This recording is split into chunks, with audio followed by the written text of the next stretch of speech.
Wabi-Sabi, the art of appreciating the beauty of the unfinished, imperfect, and impermanent in yourself, your life, and the world. In Western society, we obsess about perfection. The perfect mate, the perfect car, the perfect job, perfect looks, the perfect life. It never ends. As a collective, we sand down the rough edges of reality until there's no substance left. At what point do we evaporate into a forgettable mist of uniformity? Enter Wabi-Sabi.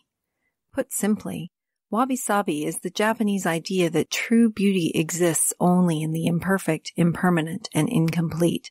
From an aesthetic viewpoint, its characteristics include asymmetry, uneven roughness, simplicity, economy, modesty, and austerity. When one admires the large stones floating in the otherwise perfectly manicured sands of a Zen garden, one experiences Wabi-Sabi. When one enjoys tea from a rustic, irregularly handcrafted tea bowl, one tastes Wabi-Sabi. When one sees a picture of Marilyn Monroe's face, flawless, save for that one beauty mark on her left cheek, one sees Wabi-Sabi.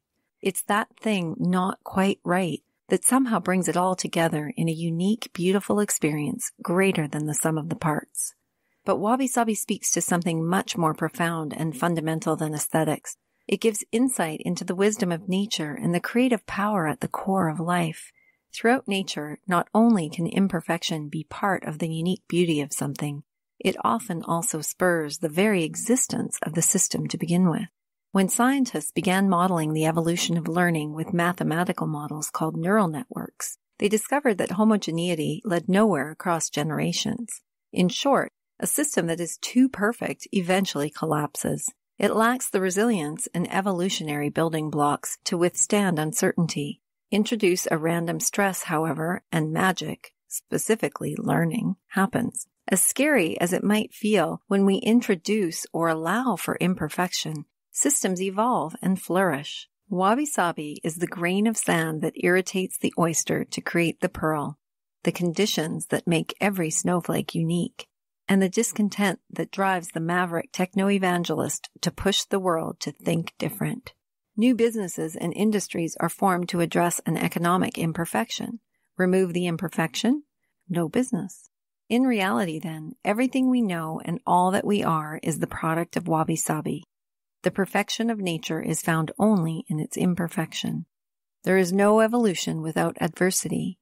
Instead of trying to eliminate our imperfections or alienate individuals courageous enough to be different, it's high time we acknowledge and even celebrate them as a key variable in the mathematics of our survival.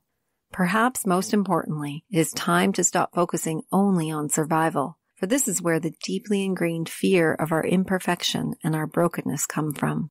We fear being different lest we be cast out from our tribe, unable to survive on our own. We fear showing weakness lest someone else see this as a sign that they can eat us for dinner. If we give in to this fear of being real, different, and vulnerable, however, much of what makes life worth living ceases to exist. Love, art, friendship, and invention, all of these depend on having the courage to be authentic, take risks, fail, and pick ourselves up to try again.